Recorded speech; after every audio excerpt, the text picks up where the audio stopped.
Al-Fatihah. A'udzubillahi minasyaitonirrajim. Bismillahirrahmanirrahim. Alhamdulillahirabbil alamin arrahmanir rahim.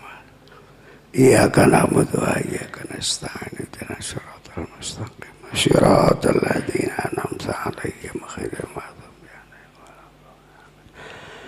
Bismillahirrahmanirrahim.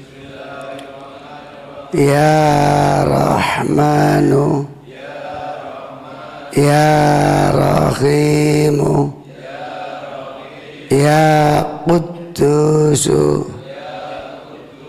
Ya Salamu Ya Azizu Ya Alimu Ya Karimu La haula wa la quwwata illa billahil aliyil azim. Assalamualaikum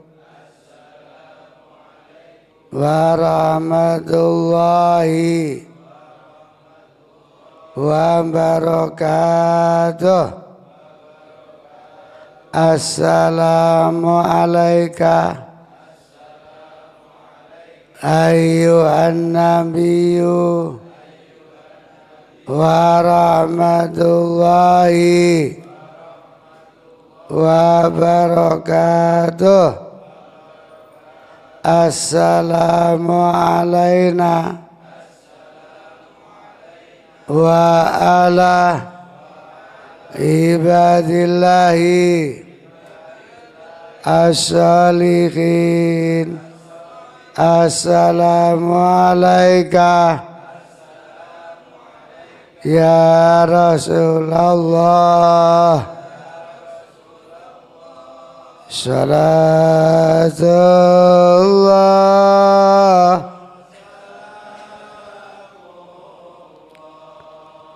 ala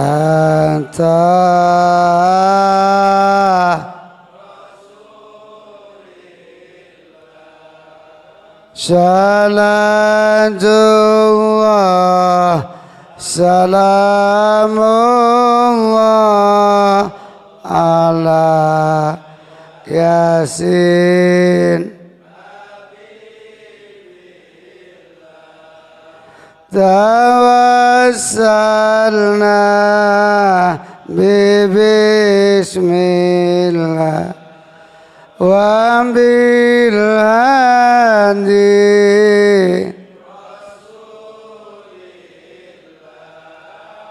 wa kulli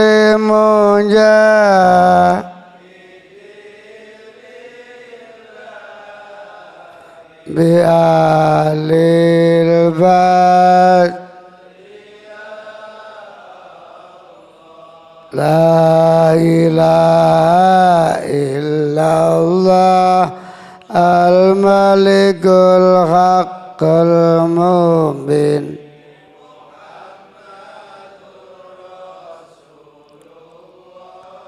Sadiqul wa'dil amin. La ilaha illallah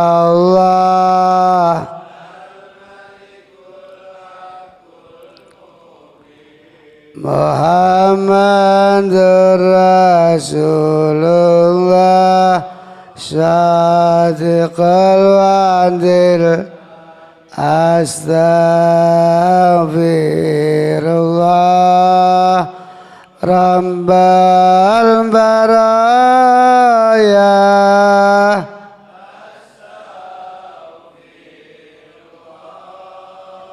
minal khataya astaghfirullah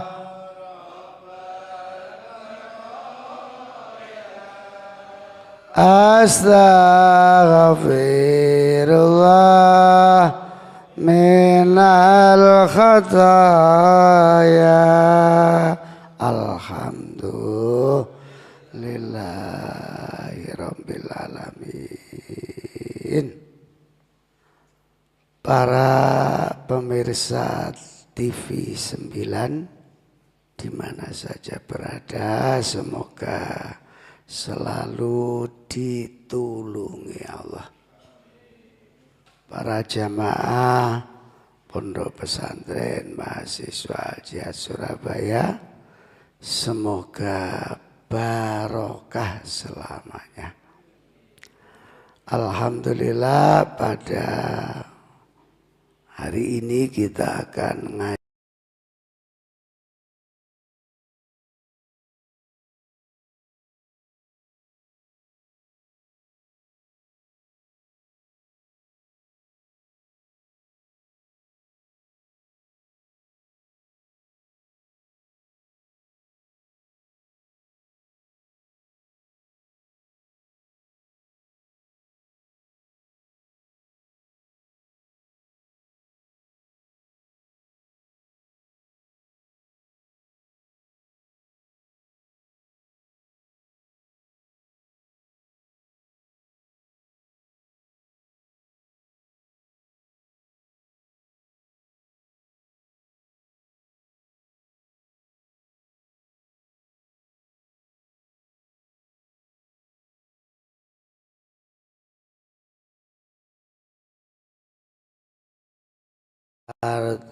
wa wal azizul hakim.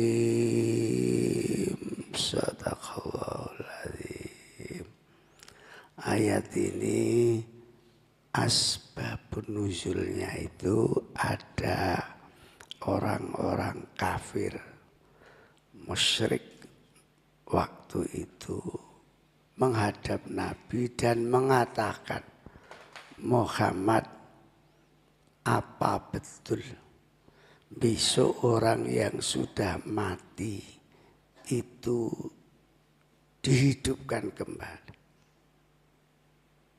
Rasulullah jawab, iya, besok akan dihidupkan kembali, mempertanggungjawabkan semua perbuatannya ketika selama hidup. Lalu orang kafir ini mengatakan, wah, tidak mungkin tomat, wong wis mati kok urip maneh. Enggak mungkin itu. Mbah-mbah kita yang dulu ya enggak mungkin kembali. Jadi yang mati ya sudah selesai urusannya menurut orang kafir. Lalu turunlah ayat ini. Wa huwallazi yabda'ul khalqa. Dan dialah Allah yang memulai penciptaan. Semua kita ini yang menciptakan Allah. Cuma dilewatkan kedua orang tua. Summa yu'aiduhu, kemudian mengulanginya kembali. Setelah mati dihidupkan kembali untuk mempertanggungjawabkan semua perbuatannya. Wa wa ahwanu alaihi, dan itu lebih mudah bagi Allah. Mengapa? Karena bahannya sudah ada. Kalau sebelumnya kan memang belum ada bahan. Tapi setelah hidup, lalu mati, lalu dihidupkan kembali, bagi Allah itu mudah.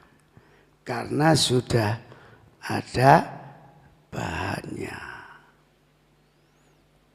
Tapi kalau orang nggak percaya, ya tiga apa-apa nggak percaya.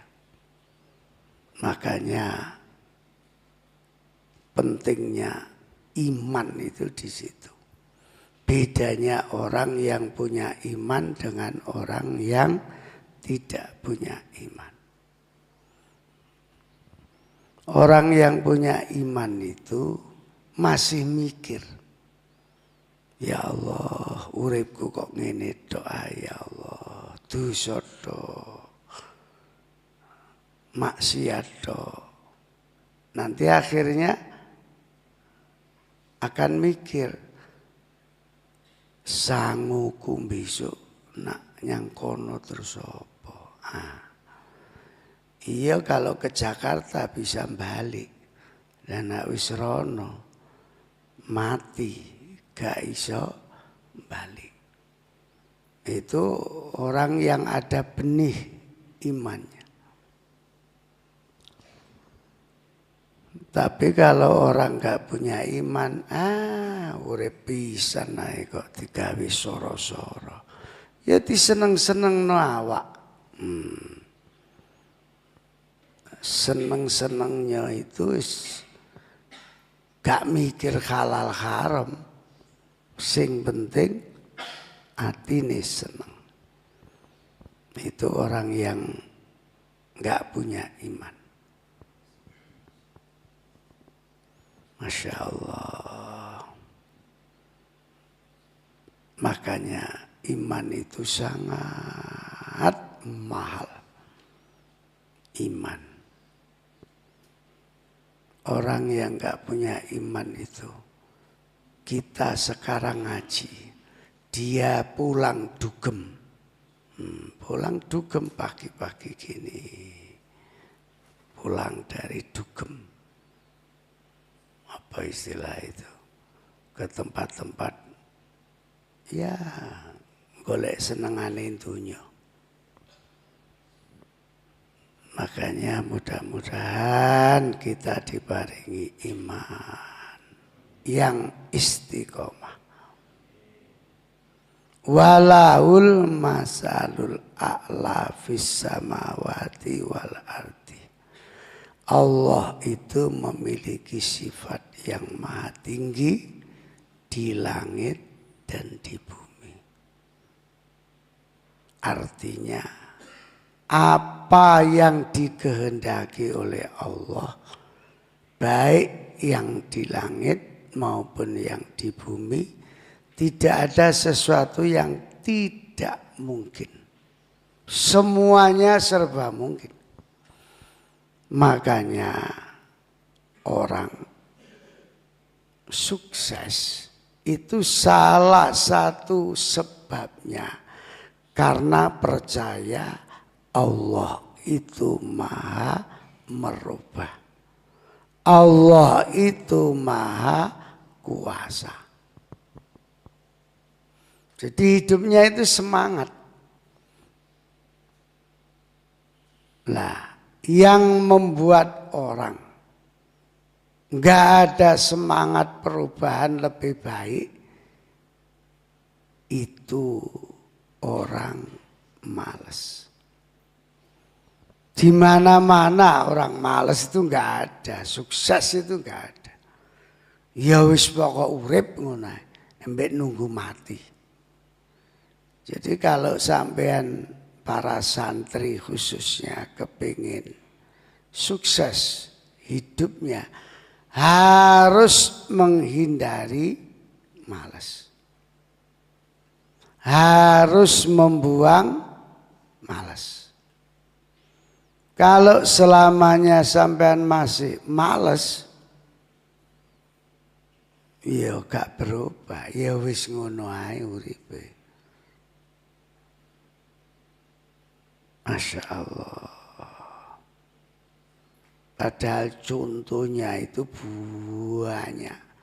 Orang sukses itu kebanyakan berangkat dari orang melarat.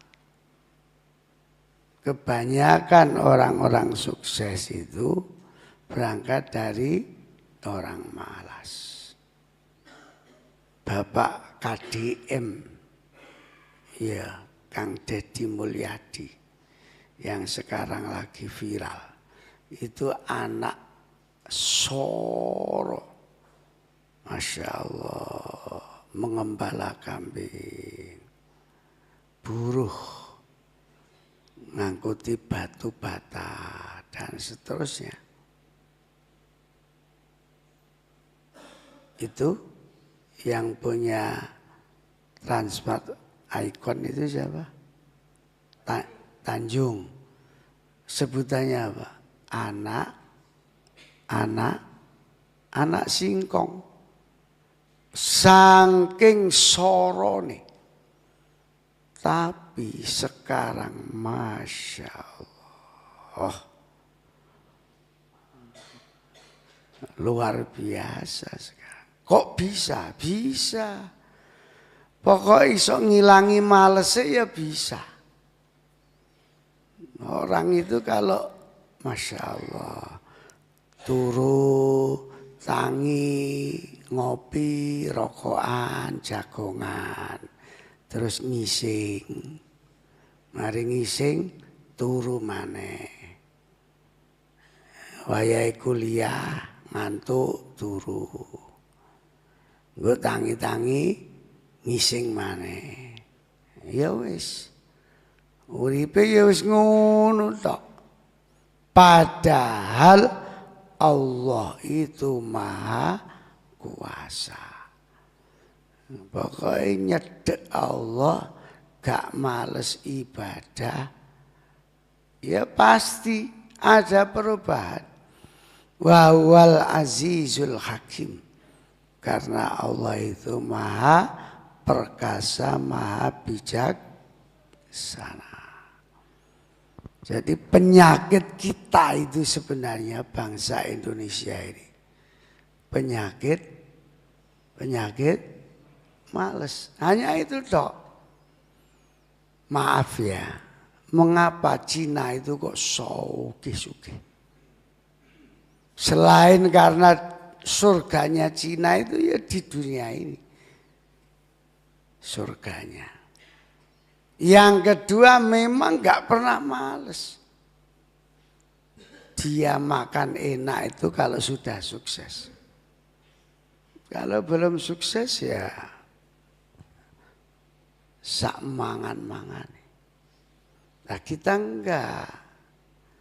Kita itu males nyambut gawe, kepingin mangan enak.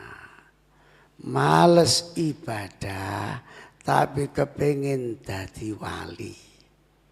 Ya wali. Pokok rabi itu anak ya wali murid. Nah itulah kelemahan kita itu di situ kelemahan kita. Jadi rata-rata semua orang yang bisa meninggalkan males, nah, itu ya orang-orang yang diberi kesuksesan oleh Allah.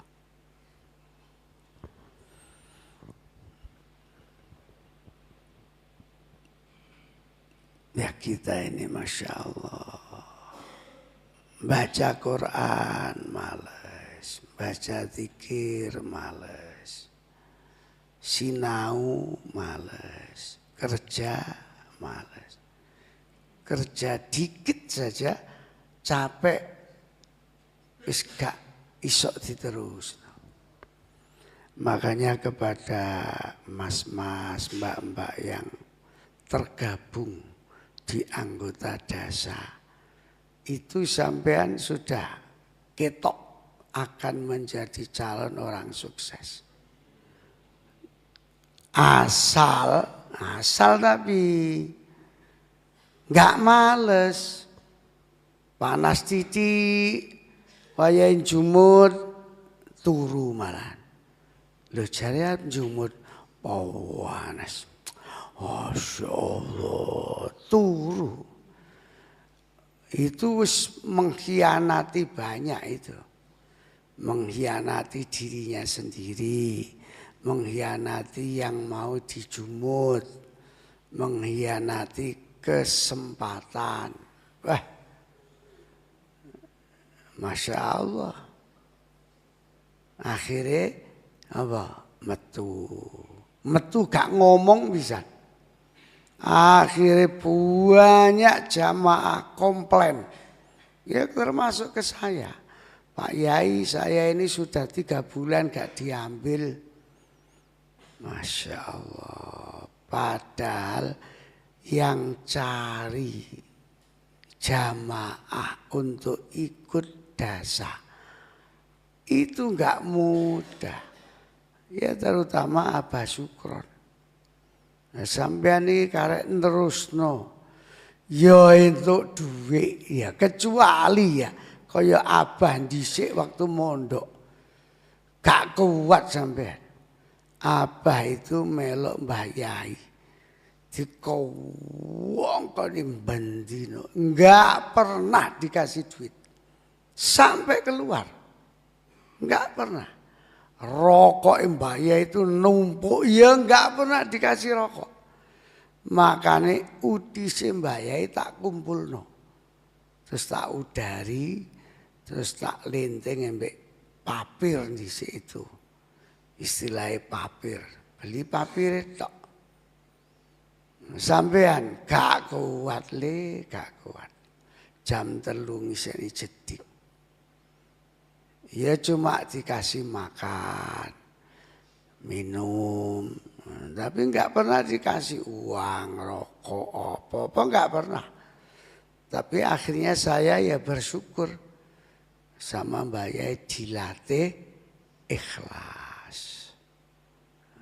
Sekarang itu kan susah mencari orang ikhlas itu.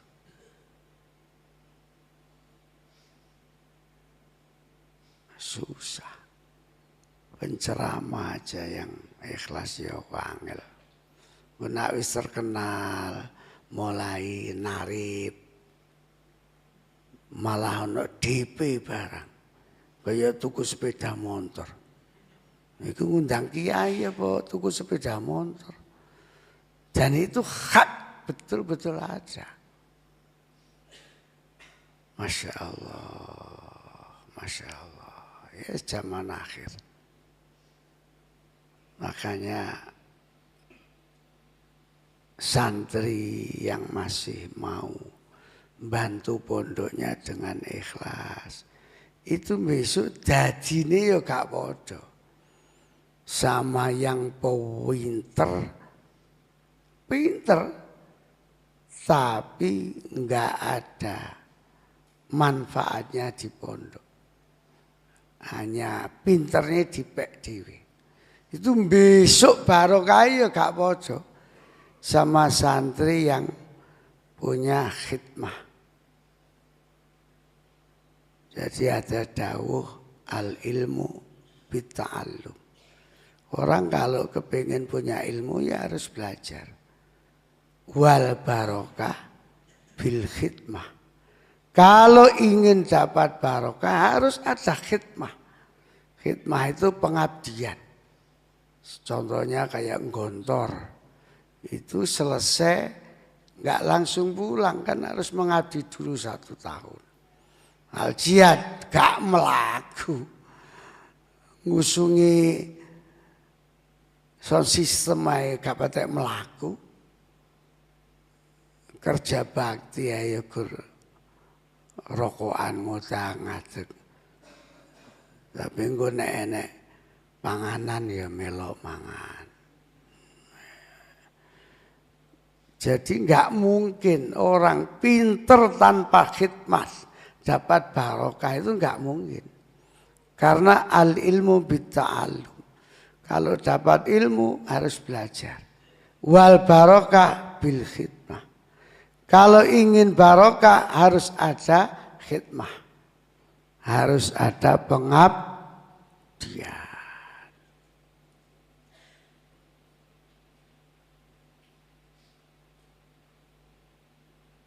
Abah ini diem-diem sebenarnya mengamati. Tapi ya gak ngomong. Mana santri sing ketoke tekun ngewangi pondok. Mana santri sing ya gaya-gayaan tok. Karena memang pinter tapi gaya tok. Besok nasibnya mesti gak bodoh itu, mesti. Makanya kita ini harus percaya Allah itu maha kuasa. Coba diperhatikan ini. Surat Al-An'am, surat 6, ayat 18. Wahwal qahiru. Allah itu yang berkuasa fauqa ibadihi, atas hamba-hambanya. Wahwal hakimul khabir. Allah itu maha bijaksana, maha mengetahui. Jadi Allah itu kuasa atas semua nasib hambanya. Artinya begini,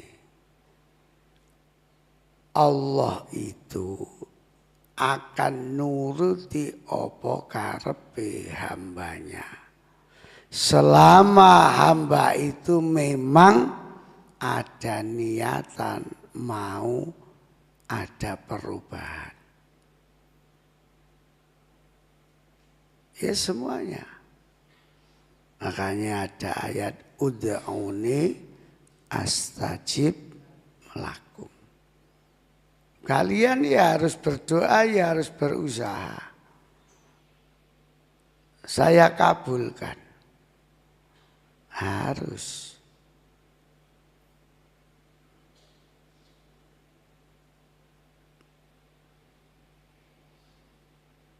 Orang itu seringkali semangat perubahannya itu yang kurang. Apa? Semangat. Mengapa? Ini kalau tak perhatikan ya khususnya santri. Semangat perubahan itu kurang karena apa? Ya gadget itu, HP itu. Itu yang membuat orang males itu HP. Apalagi kalau sudah main game. Main apa lagi? Ya pokoknya ikulah.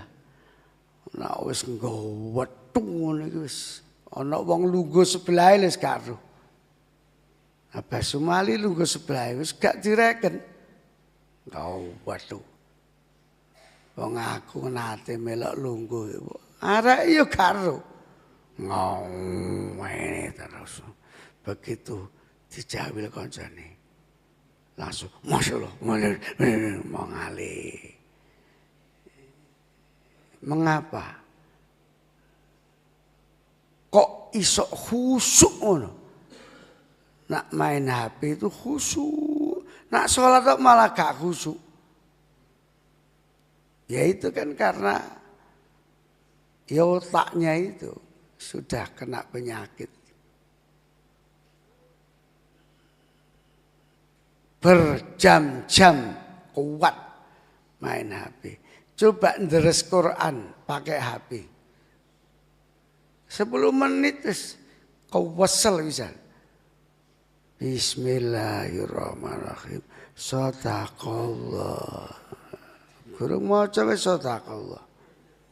Mengapa kalau main HP itu berjam-jam kok kuat? Ya itulah. Enaknya orang terlena itu di situ. Itu terlena itu.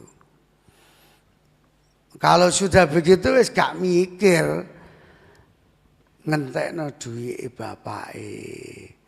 Bapake padahal kerjane sawara. Anake njaluk kiriman. Nah, ini mumpung inget ini.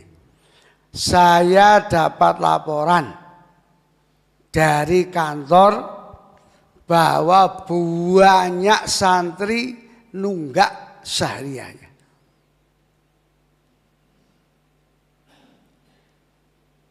Banyak santri nunggak. Bahkan yang banyak itu santri putri. Aneh ya. Biasanya sing dablek itu santri lanang. Ini tahun 2025 ini santri putri. Apa bisa harap kiamat loh ya? Heran saya. Nah, santri putri itu kelemahannya, mengapa kewajibannya pondok enggak dibayarkan? Biasane mbayari cowoke.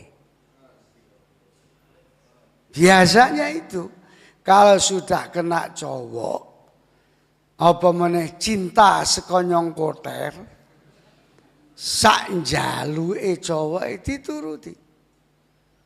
Lali kalau dia itu anake wong gak duwe. Lupa kalau dia itu anake petani, anake wong soro. Nah yang begitu-begitu itu loh ya Allah. Urip barokah itu tekan ndi.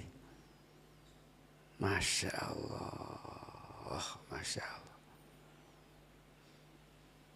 Abah ini anake wong melawarat.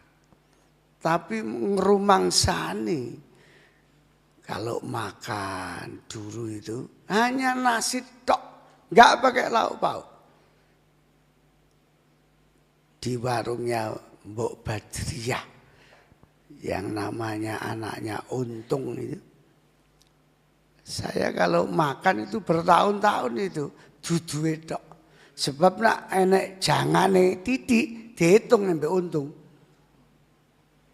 Tapi nak dudu tok gak dihitung. Dihitung apa istilahnya segone tok. Masya Allah. Aku saja ini nak ketemu Untung arep tak wae duit tapi wis gak nyang jemur Untung. Wis mbuh nyandi. Diambengan kata Abah Sumali. Kapan-kapan kontene Pak tak wae duit. Tak bayar BN katutan jangan didik dhisik-dhisik. Ya Allah, lakon dan itu nyata. Bukan katanya, wong aku sing lakoni. Saya itu mulai untuk rezeki, katakanlah ngajar ngaji privat untuk duit. Baru makan enak itu di Mbok Lah. Mbok Lah itu mboknya Cak Urip. Wah itu nak wis ambek sambel tomat, embek kangkung terus ndok dadar sing walah bombo iku bombo. Dhisik apa iki lawam yo gara-gara ngene Mbok Lah itu. Masya Allah. Tapi itu setelah punya duit.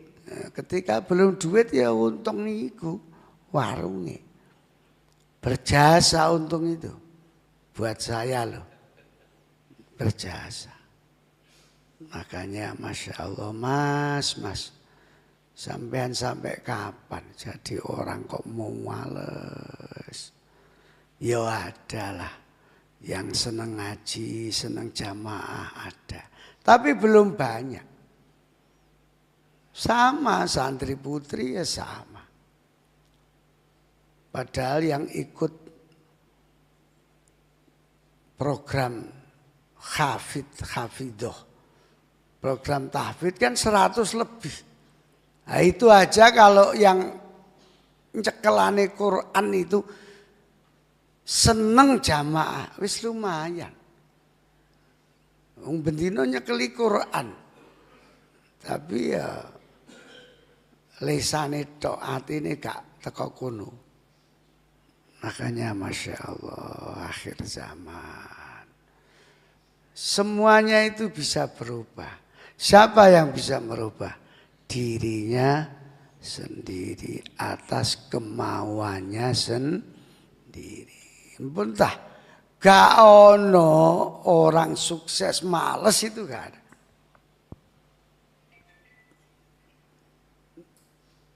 Ada tuh orang itu supaya rezekinya lancar. Di antaranya apa? Seneng silaturahmi. Apa ini kalau nggak ada ngaji? Nomor siji mesti senengane silaturahim. Ya kadang-kadang ngene Romo Yai. Kadang-kadang ngene kuburane guru. Kadang-kadang ya ngene Mbah Ampel. Sing penting silaturahim. Itu ya Masya Allah.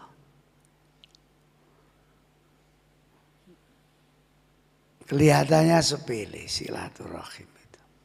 Nah silaturahim itu ya bukan cuma datang, salaman, apa meneh wayahe mangan akeh teko. Oh, itu ya gak silaturahim tomak pancen. Silaturahim itu ya nyambung kasih sayang. Jadi niate ya nyambung kasih sayang. Dalam rangka kita meyakini Allah itu maha kuasa, maha merubah. Apa yang harus kita lakukan? Pertama, sami'na wa ata'na. Ada ketundukan kepada Allah. Wis gak usah kakan pertanyaan. Aku engko nak tahajud entuke apa? Gak usah. Wis tahajud ya wis iku perintahe Gusti Allah. Wis ngono ae. Aku engko nak salate tekun jamaah dapat apa? Enggak usah ada pertanyaan itu. Itu namanya enggak sami'na wa ata'na. Banyak orang gagal itu ya karena kakean pertanyaan. Ya kalau sudah sami'na wa ata'na, wong itu perintah, ya wis dilakoni ae. Mbuh engko hikmahe kaya apa, manfaatnya kaya apa, enggak usah dipertanyakan. Nah, itu yang orang jarang punya itu. Masya Allah. Masya Allah. Saya itu pernah diajak jagongan sama Mbah Yai. Mbah Yai Husen waktu umroh. Ketika umroh, biasanya kalau orang buyaran jamaah itu, kalau dari Masjid Nabawi, Masjidil Haram, Masya Allah, wong gembrautuk. Wah. Ya saya sambil beli kopi di pinggir jalan, rokokan, mbek Mbah Yai, terus Mbah Yai dawuh, "Lah nggih Gus, wong sakmene akeh sing diarep-arep rahmate Gusti Allah. Saking jembare rahmat, sakmene kabeh yo diwehi mangan. Sakmene akeh yo diwehi bahagia, yo diwehi ayem." Nah itu di hati saya itu terpatri kata-kata rahmate Gusti Allah. Rahmat itu bukan ditunggu tapi dicari. Ada aktivitas. Makanya kalau kita ngelakoni perintah, gak usah kakean pertanyaan. Ya wis manut niate sami'na wa ata'na. Yang kedua, seseorang itu akan punya keyakinan bahwa Allah itu Maha Kuasa kalau berakhlakul karimah, punya sopan santun. Contohnya, orang itu meyakini bahwa orang jujur itu mesti akhirnya mujur. Mesti itu. Dan itu harus ada akhlak. Tapi kalau orang itu gak iso jujur, ya jujur terhadap dirinya sendiri, jujur terhadap tanggung jawabnya. Sampai mati gak mungkin ditulungi Gusti Allah. Wis gak mungkin. Dan itu berangkat dari keyakinan. Makanya maaf sampean Mas sing biasa mbujuki cewek wis aja diterusno. Wah, didongakno cewek sampean nyungset sampean. Mbujuki cewek kok bangga, mari tak bujuki arek. Mosok iya. Lah iko ya tak bujuki kok. Weh, top temen awakmu. Cewek tak bujuki kabeh. Wah, ndelala ana cewek sing lara atine ndonga. Ya Allah, muga-muga ndase kena tumor ya. Ajur kon. Temen. Ajur. Makanya Masya Allah. Tapi yang saya heran itu, kadang-kadang gitu ya ana cewek itu sing ngerti dibujuki ya cek gelem. Ya apa cewek gendeng itu. Sampean lho Mbak, wis ngerti dibujuki ya cek gelem aku ya heran. Sampai nyolong duwike koncone. Sampai nyolong klambine koncone, Masya Allah.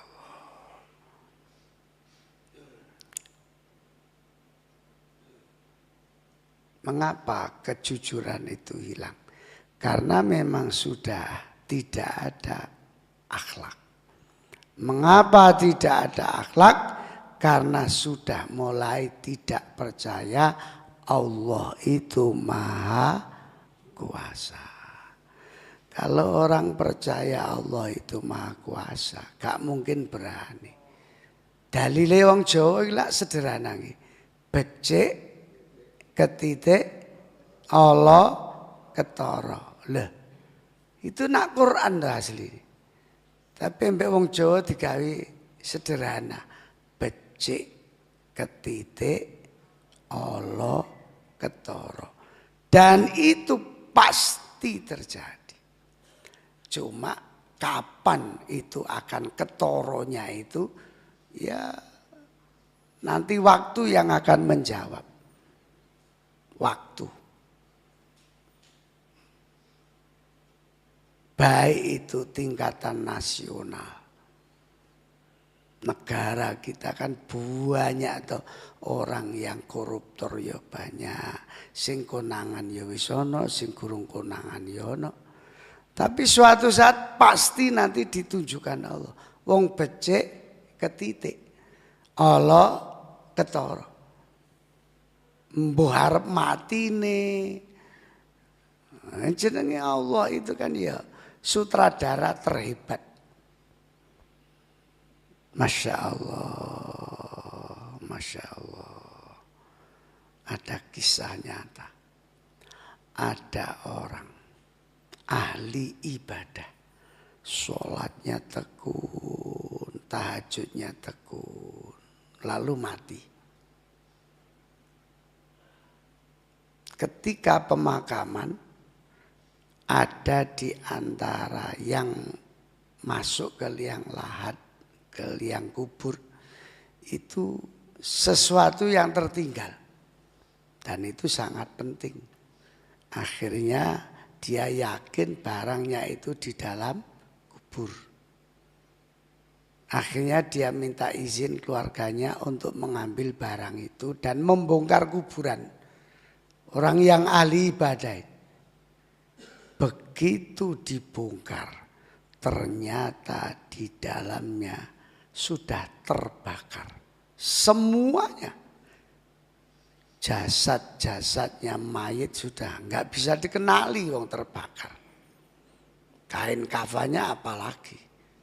Lalu timbul pertanyaan, kok bisa orang ahli ibadah, kok nasibnya seperti itu?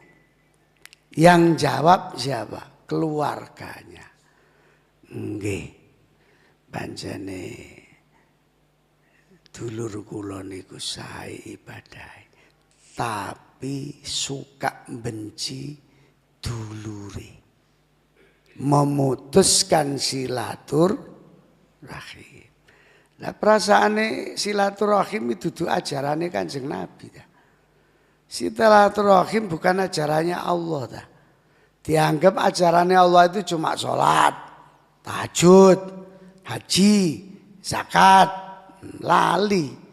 Kalau silaturahim itu juga ajaran Islam.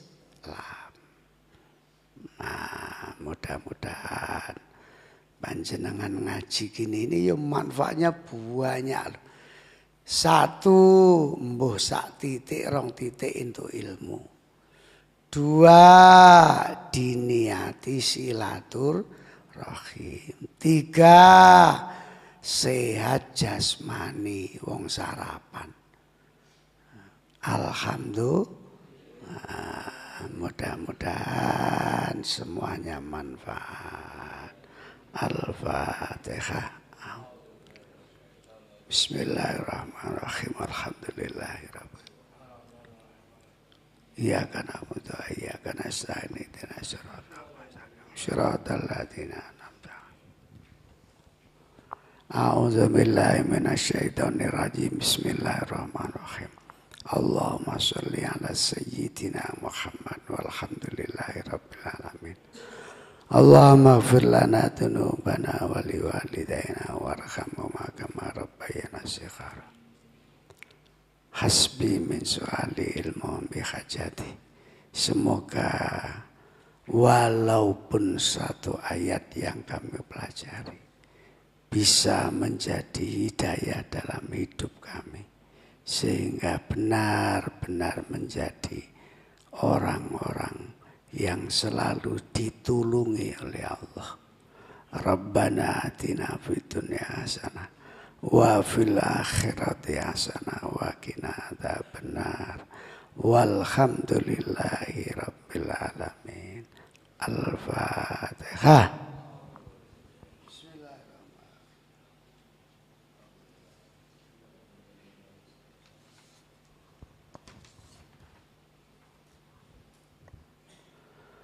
Alhamdulillah.